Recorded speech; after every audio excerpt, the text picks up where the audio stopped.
Christian parenting.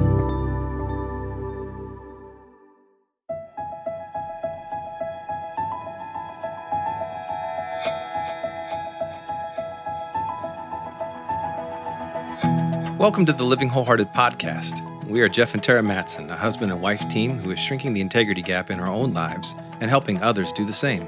I'm a leadership and organizational development coach, and Tara is a licensed marriage and family therapist. We believe that if you have a following, you are a leader, and how you lead matters. Whether you are leading in the home, work, or community, we are bringing you biblical, clinical, and relational wisdom to help you in every relationship that matters most to you. None of us do this perfectly, but we are leaning into the reality of our humanity and profound wisdom of grace.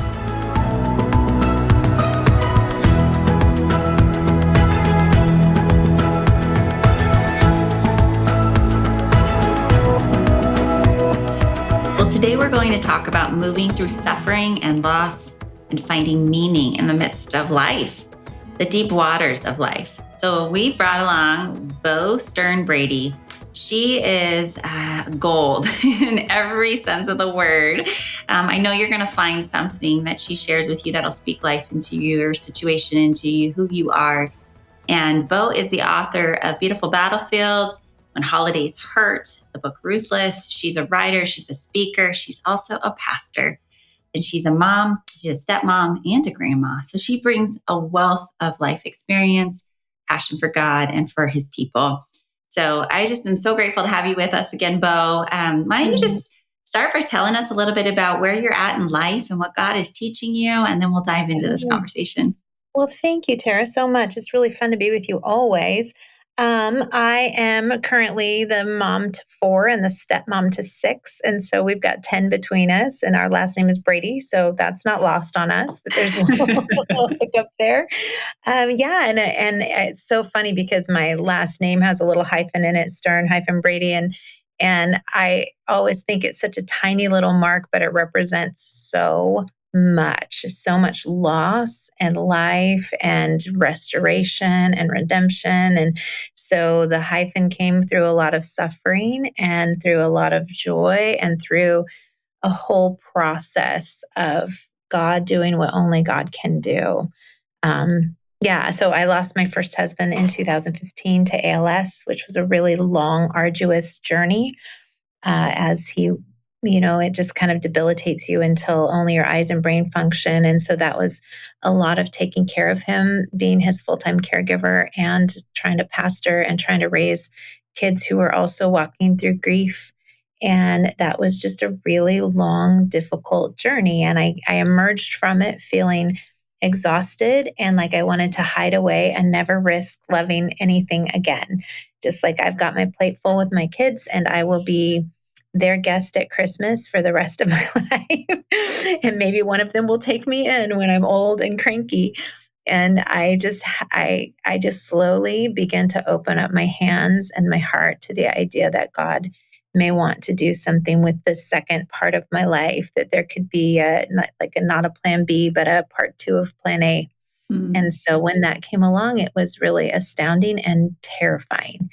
But in it all, I've just seen the work that God does in us through suffering and through restoration and through battlefields and through victories and through losses. Just all the things, all the texture that makes up the work of Jesus in our lives. And so that it's been a lot of experience and a lot of heartache and a lot of joy. Mm. Yeah, I think listeners can capture just a piece and maybe relate to something in that piece of your story. And the dash, it does say a lot, right? And suffering is a really hard thing. I feel like it doesn't really need to be said, but it does. We don't like it as humans. I would much rather love to see the gospel story without it. Like, can't you just figure something another way, Lord, than having this suffering? And yet it's what breeds the things that God's growing in us. So I want you to talk a little bit about suffering and just maybe the theology of suffering, and what do you sense that God has taught you, but also what you want to teach others as you are shepherding and pastoring? Yeah, I think that it's interesting because I am the chief among those who have had a wrong theology around suffering for a long time. I think I looked at people whose boats sailed into stormy seas, and I thought, wonder what they did wrong. And if only they would have married the right person or gone to the right church or given more, tithed more, paid it, some kind of paid their dues more, stayed on the right side of God, they could have avoided that. And then when it happened to me, I was like, well, wait a minute, what is and I didn't know that was my theology about God. It was an invisible, like an app that was open in the background, but it was taking energy from the rest of my life. And I didn't realize that I had this precarious viewpoint about God, that if I do things right, he will keep me safe from the really bad stuff, not all the bad stuff, but the really bad stuff. And then I landed in for me personally, ALS was like my worst case scenario. And so to land in it and also to find God flawlessly faithful in it opened up this new idea in my heart that suffering does produce in us something really lovely and something that we can't get another way. Not just lovely, strong and wise, and like something you can anchor to. And there's no other way, I think, to get to it. And when I say that, I feel people sometimes pull back because they think what I'm saying is suffering is an even match. It's like a 1-for-1, even Stephen. If you go through this bad thing, you lose someone you love, it's okay because you get this growth. It's not that. We feel the pain. I don't want to ever invalidate pain. I think the church has done that for a long time, and I don't want to ever do that. We give full expression to the weight of our sorrow, but in it, we find a God who invites those who sorrow to come really near to him. Blessed are those who mourn, for they will get a front row seat to the goodness of God. I so appreciate you naming, in the church, we've done a really poor job of that. And it's part of where Living Wholehearted came out of, with that integration of that clinical, biblical, and relational wisdom, and saying we're more than just spirit beings. Like there's this real human part of us, and there's this grief and loss and reality. We're here. God doesn't leave us, but he allows these painful journeys for us. So can you tease it out a little and speak to the different kind of suffering? So the suffering where it is a result of my stuff, my sin, my choices. And then the kind of suffering we are powerless to, right? Like ALS, there's not a rhyme or reason except that it just happens to us. And there's different kinds that are muddled, right? A divorce that's not your choice, but it's the cost of a lot of years and years of stuff. Talk through and tease it out a little more. Yeah, a couple of things with regard to that. I think the word for suffering, one of the words for suffering in the New Testament is the Greek word thalipsis, and it means a pressure that's put on something in order to bring something greater out of it. So it's this, like olives get pressed into olive oil and grapes get pressed into wine. And so what happens when suffering presses in on us? What's produced out of that depends largely on what we let the pressing do. And so in that regard, I don't know that it matters what the source of the pressing is. I think there can be this beautiful thing that comes out of the suffering that is the result of really dumb mistakes or really dumb decisions. You're in that place where you're like, I am experiencing the consequences or the pressing of this event, and it hurts and it's painful and I hate it. And I can either weasel my way out of it, find an escape, jump out of the loneliness of one relational breakdown into another bad relationship, or jump out of one source of pressure into an addiction that feels like good for a moment. I can ease the suffering in a way that isn't connected to the heart of Jesus. And then I end up in more suffering. I don't become more from that. And I could do the same thing with suffering that I didn't cause. I can respond to suffering that is unjust and unfair in that same way, about a quick escape. I can shake my fist at the heavens. I can do whatever. But honestly, it's when we submit to suffering and say, I recognize that this really hurts, and that there's something redeemable in this. There's something redemptive in the suffering, whether it's self-caused or not. I mean, there's some other steps, I think, when suffering is self-caused. There's also repentance. There's turning around and go and sin no more. But there is no difference in the way that God attends to us inside of our suffering. There is nothing that we do that disqualifies us from the faithful ministry of the Holy Spirit when we are suffering. And so that to me is where the distinction is beautifully unclear. No matter what you're suffering from today, you can invite the Holy Spirit into that. When Jesus said, "Blessed are those who mourn," he doesn't give a condition. He doesn't say why. Blessed are those who mourn for the lost people in Africa, or for their lost relationship they shouldn't have been in the first place. The mourning is just the invitation to come close to him. The other thing I think that's a real distinction about suffering is that there's some suffering has a clear villain and some suffering does not. And it can be really difficult when you don't feel you have a villain. You don't have somebody to punch, something to fight. So from my family, my husband was the victim of an invisible disease, but it helped us to put some of our energy and weight and emotion and grief into fighting for a cure, fighting for something that we felt like would serve the greater good. So that really helped. And what didn't help ever was making a villain. You can make a villain out of the insurance people that don't pay the bills you need them to pay, or you can make a villain out of the people who bring the wrong casserole to try to bless you, or who have the wrong answer for you, which happens all the time. You can make a villain out of anybody, and it feels kind of good for a minute, but it leads to a life of isolation and bitterness, and it never works. And so that idea of like, I want my suffering to always have a bad guy face to it. If I always have to fight somebody in suffering, if I always have to have a fight to win in it, eventually I'm going to fight against myself, because sometimes I'm the villain. I'm the problem. And so I think being willing to let Jesus fight that mostly, or lead us into the right kinds of fights, can mitigate some of the unnecessary consequences of suffering. So good. So good. Okay.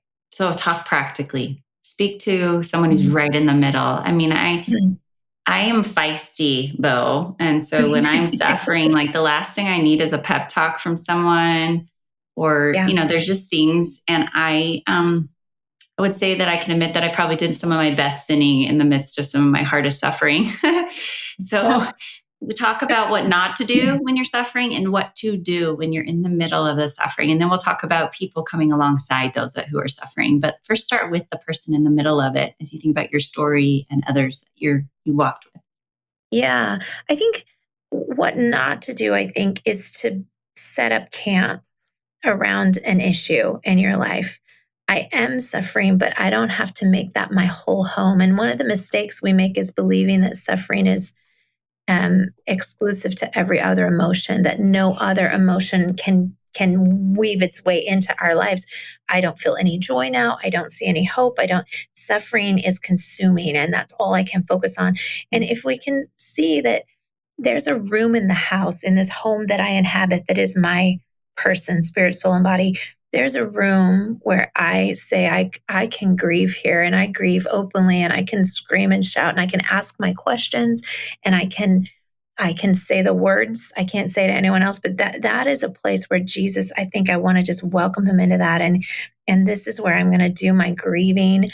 But it doesn't have to be the only room in the house. There can be room for joy and celebration. And sometimes we have to seek celebration out, or seek beauty out in the middle of suffering, because it almost feels sometimes like the lights have gone out in the whole universe. And there is no joy to be found. There is no beauty worth finding. And it's amazing how much it transformed my soul when I would just get out and run a trail when I was in the middle of my darkest days. Also, that physical movement, I think it's just such a big, big deal of getting your body to just get going when you feel like you can't possibly, getting going a little bit, even just a little bit of movement, a little bit of dancing in the kitchen, a little bit of something I felt always helped renew some perspective for me in my life. Beautiful music really helped to just say, okay, wasn't always worship music. Sometimes it was just reminding myself that there are beautiful people creating beautiful things, and I will eventually be one of them again. I didn't feel like I was doing it then, but I will eventually be in that spot. Another just really practical boots on the ground trick is that for me, waves of suffering would come, waves of sorrow would come. This was during his illness and long after. I think I'd still that. But a wave of sorrow would come, and our instinct is fight against it, fight against it. But when I let it come and lean into it, it usually lasts about 20 minutes. And in that 20 minutes, I feel like I'm going to drown in this. I'm never going to be the same. This is rewriting all of my features and my story and my hope, but it slowly subsides. We can't sustain that level of emotion for very long. And so letting it come and embracing it was one of the best decisions that I made, to just say, I'm going to stop what I'm doing right now and lean into the sorrow. I'm going to not, I mean, why are we so afraid of crying? I don't want to cry. I don't want to cry. Why do we do that? We go ahead and cry. Go ahead and yell. Go ahead and do the thing you need to do to lean into that wave for a minute. And then also recognize when it's ready to go, when you're ready to move to the next place. Another thing I think to do is to empower a close friend or two to be able to speak into your life from the outside, so that you know when you're getting stuck. I had a friend recently tell me she's in the middle of a really, really difficult divorce and custody evaluation. And she said, I'm so afraid I'm going to drown in my own bitterness. And I said, if I see you drowning, I will throw a rope and I will pull you out. I will not let you drown. I promise. And just knowing that for her helps her not want to get stuck. And also helps her know that somebody's going to be after her if she does, because there's way more to her than bitterness. So just empowering some friends to be able to speak truth into your life. And then when they do, you don't necessarily have to take their advice, but you have to be nice to them. You just do. Otherwise, they'll back away. And so you don't have to be nice to everyone. You don't have to welcome everyone's opinion. You don't have to welcome the voice of everyone, but you need a couple of people who can speak truth to you when you worry that you can't see the light of day. You can't see your hand in front of your face. You don't know which way to go. You need somebody who can speak truth to you. Beautiful advice. And it's, I love that you're talking about of not pushing away those emotions.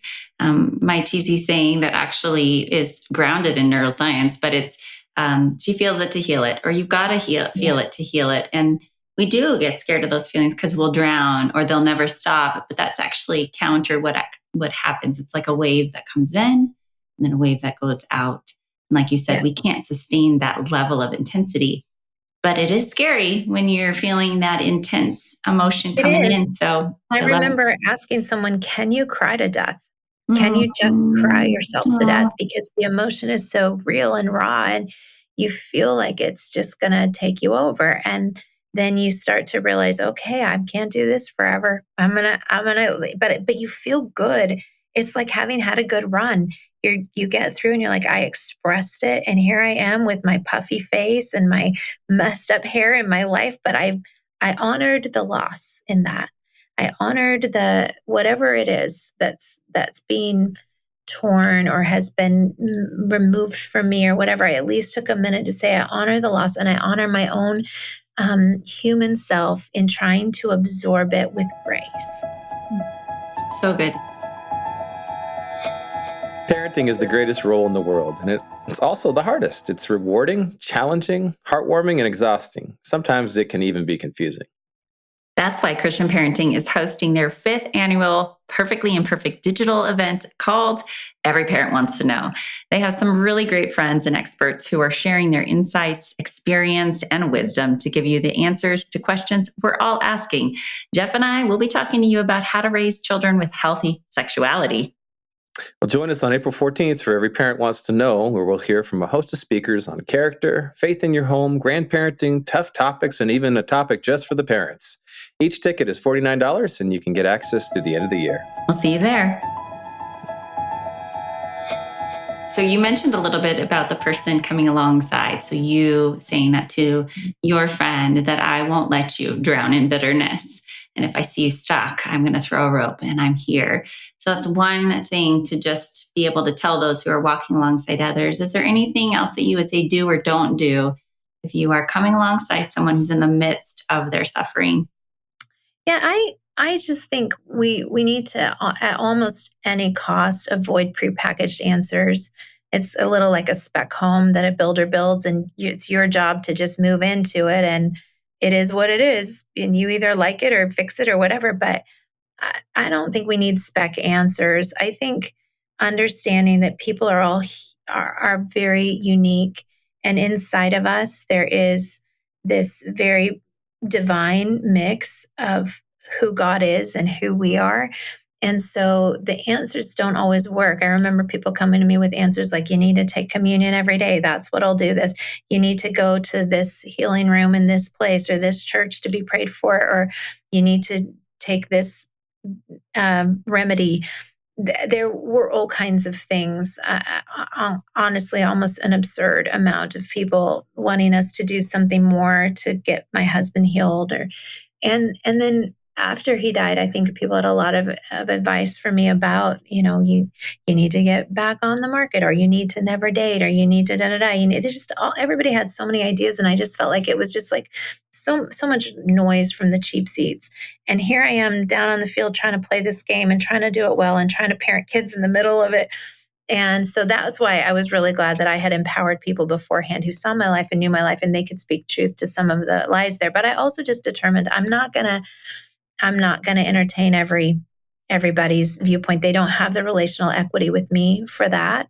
They may even have the right answer, but the right answer travels through relational channels. And I couldn't afford to open up the space for everyone. So if you're helping someone, you don't need to come with answers most of the time. Most of the time, you need to come with an ear to listen. And I know that listening is exhausting. It is. It's exhausting to listen to someone in pain and to feel like they are telling that story again. I can't believe I've heard the story. Yep, they're telling it again. That we have a thing among ALS wives that we tell our husband's death stories like you tell your birth stories of your kids, because there's something about saying it and expressing it that helps, I don't know, something shape inside of you. It makes it real and it feels sacred. And for someone to share in that and to be willing to hear, this is what happened in the moments my spouse was dying, is just pretty beautiful. It really is. And again, I know taxing and exhausting. So I guess when you decide you're going to sign up to walk with someone through suffering, make sure you're willing to stick. You don't have to stick without boundaries, but when it gets hard, be willing to stick through it and be willing to give grace and be willing to forgive some outbursts and forgive some things. And because it's messy. It's really messy. And it's a beautiful idea. I will be with you through the hard times. I'll be with you no matter what. But it's hard. It's hard on both sides. And so you can take the suffering that you receive from being someone who walks through a hard time like that, and you can use it as an invitation to go to Jesus and let him heal you. You don't need that role in your life to fulfill an identity piece in you. You need that role to bring you closer to the heart of Jesus. Mm-hmm. Yeah, so good. So, and mac and cheese is always good for people who are suffering. Bring mac and cheese. That's good comfort food. I know. Food, gift cards, food. Crisis is expensive. That kind of practical help really matters. It really, really matters. It does. I know. I had a dear friend that was going, it was just a bad day. It was one of those days where the floodgates opened, and I'm just like, Lord, what do I do? And, I can listen. I've been listening. There's all that. But I went and got some Baskin-Robbins ice cream, and I just dropped that off. I mean, the old adage of a little ice cream to cry your way through. And it was good. It was just enough to get through that bad day in the midst of a larger suffering. And so, yeah, those small things, mac and cheese, can also help, and don't dismiss them. So, yeah. Yeah. So even you don't need to feel like you have to show up with all the answers if you're showing up with a resource. I have something to give you. One other thing I'll say is I got a lot of books and songs and videos and things, and that's a little exhausting. It's really hard to, I wrote a book for people in suffering, and it is far more for people who are walking with them, because you just don't have the capacity usually to read a lot. Some people do if you're a reader and a researcher and that kind of thing, but most people just don't really have that kind of capacity. They just need someone to be with them. I appreciate you saying that, because actually in the midst of suffering, we really it's like the cup is very full and there's no room to receive. And so even if someone does, read something or take it in, they don't remember it because their brain can't process when it's on fire and we're trying to survive. We just don't receive information in the same way, and it's not as healing and helpful as we think. So music can be powerful, but if you're inundated, with too much. So don't take that personal if they don't read the book you recommended. Exactly. Yeah. They will exactly. someday, maybe. Okay, so it's such an abrupt kind of shift, but I have Bo here, and she's just full of amazing resources. And I think this first half is profound. And the book, what would you recommend in terms of one of your books for this particular suffering piece? Beautiful Battlefields. Okay, so if you want to go more, go get Beautiful Battlefields. Now I want to move towards, again, you're a pastor, but your call is really in spiritual formation. And you know, you are a leader of leaders, Bo. You shepherd so many who are influencing others. Talk a little bit about what you are seeing leaders needing right now in today's time and place in the world. Yeah, I think leaders are really wrestling with something we've already touched on. What are the answers, and how do we package them up really well for people to be able to kind of like take this answer and like, for those who are deconstructing, well, how do I give them the right answer that shows them the right God? And for those who have been in the church for a long time and are stuck in their ways, how do I give them the right answer? And I think we've simplified far too much and far too long what the answers are for every human. And also we're asking the question, what is spiritual formation? And there's 1,000 different answers to that question. And so I think leaders are looking for something kind of prepackaged and easy. And I don't know. I think what God wants from us is relationship. And like, I don't know that we get a map or a GPS. I think we get God along in the passenger seat, showing us the road and the ropes. And now turn here. And won't this be great? Because he doesn't just know how to get where we're going. He also knows exactly where we want to get. And we don't actually know that. And so I'm just trying to listen really well right now, listen both to leaders who are struggling. And I think some leaders that used to be really like, I knew exactly, like I tell people a lot of times when they ask me questions like about healing, it's more like, you should have asked me 10 years ago when I knew, but now I don't know. And sometimes that's disappointing. Sometimes I miss the girl who knew it all, but mostly I don't. But living in the mystery of who God is really refreshing and beautiful if we don't feel like it makes us novice Christians. I kind of think we're going to be novice until we get there. You know, we're all going to be learning constantly until we get there and see him as he truly is. Yeah, you're speaking to kind of even in that spiritual formation process, the more that we can hold the gray, the nuances, the mystery, there is a journey we've been on to get there. I see spiritual formation often like child development. You know, when kids are little, they do need more clear boundaries. You don't tell a 2-year-old like, oh, figure it out. It'll be okay. Like we say, you can have this cookie or you can have this snack, but you can't, throw a temper tantrum about it. It's got to be clearer.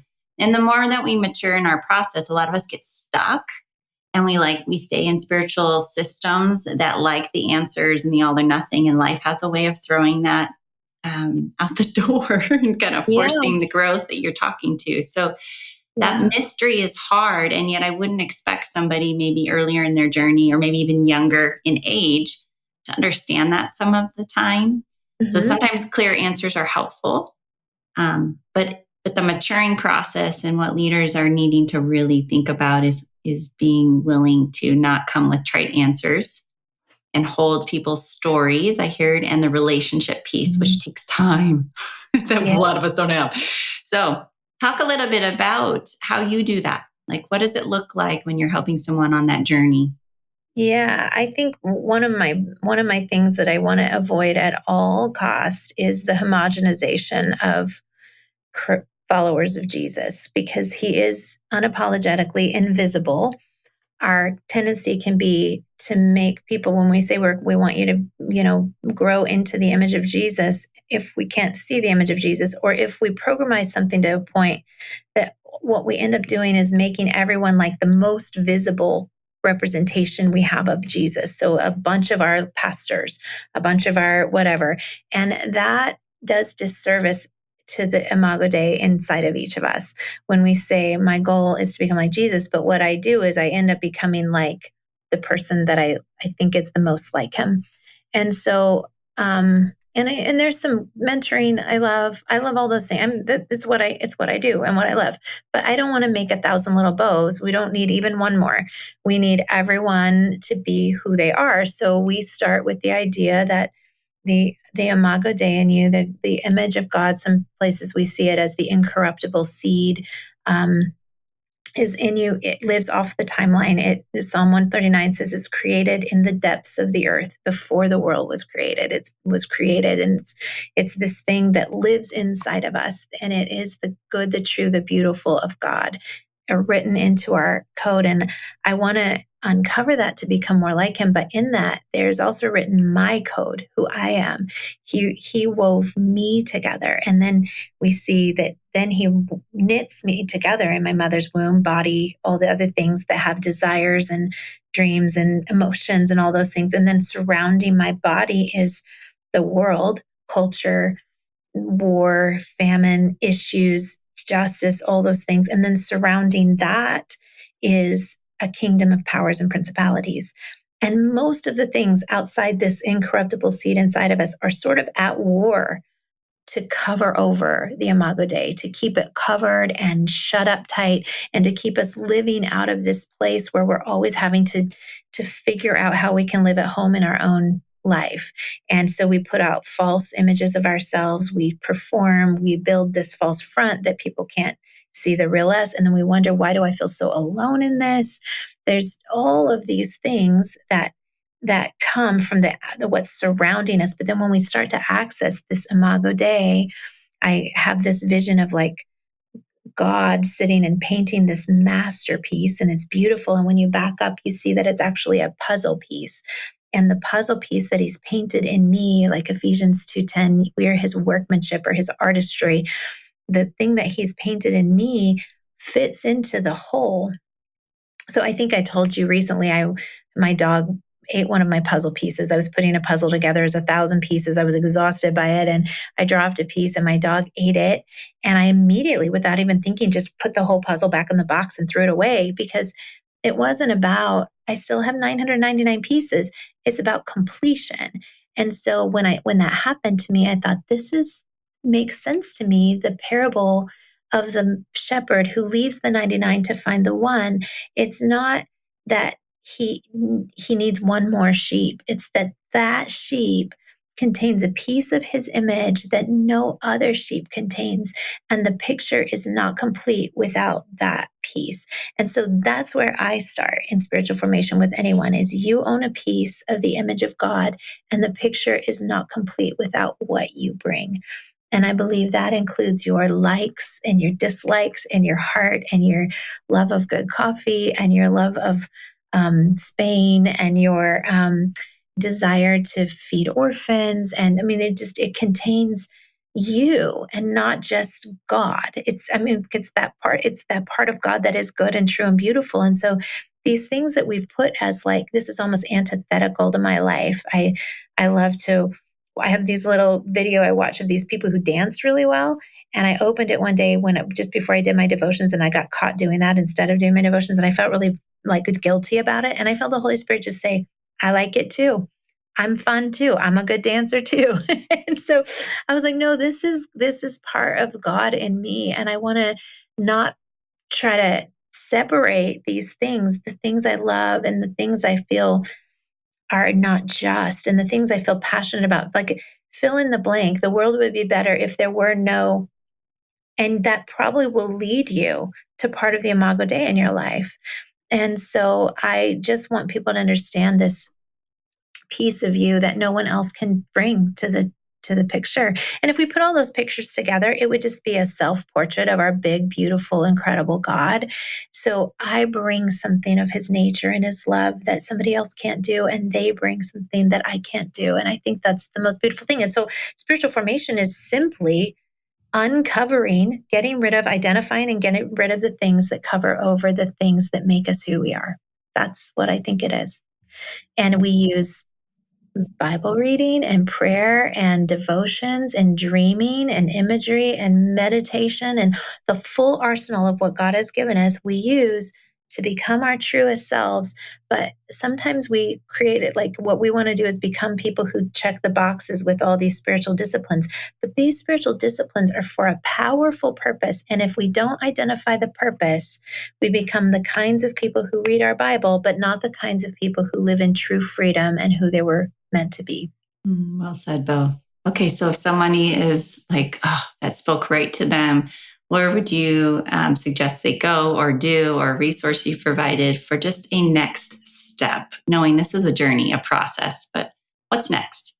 It is a journey. Yeah. And I love that. But you can start by not being afraid to look at your own life and be honest about it. I think, we always, people love talking about themselves, but we always say, well, this is about God. This is all about God. But start with list 5 things that you truly love. What do you love to do? What do you love to experience? What do you love to create? And list 5 things that you truly hate. That what lights you up with a passion to right some wrong? What is it? And there's another one that I love. Well, the one that I said, if the world would be better if there was no, and start to look at how has this shaped me? What about that is reflective of the love and the goodness of my Father? I had a girl one time say, I don't know, I can't figure out. The only thing I really love right now is Disneyland. And I go, she went multiple times a year. She was single and she saved her money so she could go. She's like, I don't know what it is. It's just the thing that I love. And I said, I think you love story. I think you love stories that are guaranteed to be safe and have a good outcome. You love to see the right things win. And it started to open up all of the stuff in her that she could look and say, yes, that's what I love. Those are the movies I love. Those are I want to see these kinds of things changed in our world. I want to listen to people's stories and help them uncover the good parts. It was lovely because of this one thing that seemed so like a bolt on to her life, not at all like a piece of the core, but she found it. It was a piece of the core. When you look out in nature, what moves you? What makes you cry? What makes you cry happy tears? What makes you cry sad tears? And what makes you cry, I don't even know what kind of tears these are. Like I cry when I see someone win, like on American Idol. And I don't think they're in for a great life. It's not like I'm jealous of that. There's nothing, but I cry because they've achieved a dream and that sparks something in me. And so that's what I want to see people do spiritually is find a way to find their truest self, completely integrated with the truest of who God is inside of them. Thank you, Bo. And what I hear, even in what you're sharing there, that I might encourage someone to say, find a mentor, a therapist, a spiritual director, someone to help you. Because what you did for that gal was mirror back. You were hearing, and sometimes we can't see it on our own. God created us from childbirth on to need to be known and reflected back our Imago Dei. And sometimes, again, if we come out of toxic systems, we don't trust who God made us to be. And so that's part of the having somebody remind us, tell us that's good. That is actually really good. Toxic systems begin with the question, what's wrong with you? Yes. And I believe the whole system of Jesus creating us into who we were always meant to be starts with the question in the garden, where are you? And when we can start to answer that question, where am I? How did I get so far from home? How did I get to this place where I even resent the home that is my life? And I start to say, what is beautiful inside of me? What is beautiful that was meant to always come out? And then we start to chisel away at the Imago Dei, and it is a lovely thing to watch. It's intoxicating to me. Bo Stern-Brady, how do people find your resources? There are many, so maybe name a couple while you tell us where to go, I will. I'll brag on you. Yeah. My books are on Amazon. My website is bostern.com. I don't do a lot on it right now. I just don't have time. I'm on Facebook and I have tried to be as encouraging as I can be in that space. And I'm a pastor at B4 Church. I love it. And Soul Space, is that something that you want to tell people about? Yeah. Yeah, Soul Space is my meditation app. I have some partners and we formed it a couple of years ago and we love it. And it's just a way to take 5 minutes of your day and not just meditate, that sounds boring, but identify any lies you might be believing about who God is and who you are. And it goes through some themes of anxiety pieces, a new one every day. The new one every day is totally free.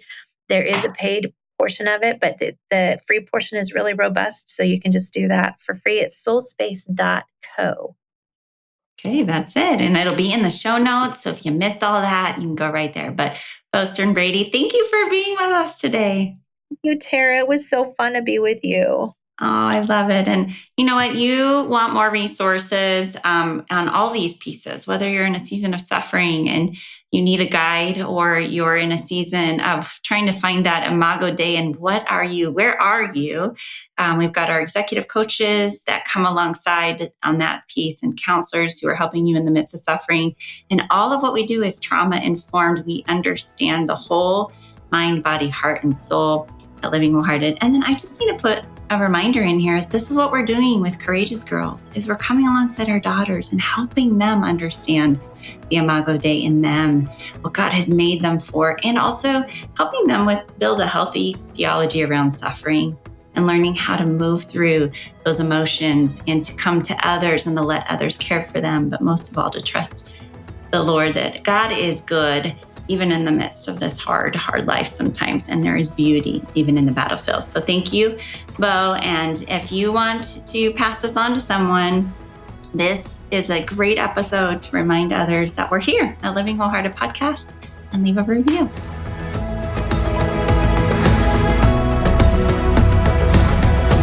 This podcast is powered by Living Wholehearted, Courageous Girls, and the Christian Parenting Podcast Network. Thank you for joining us in this critical movement of shrinking our integrity gaps between what we preach and live.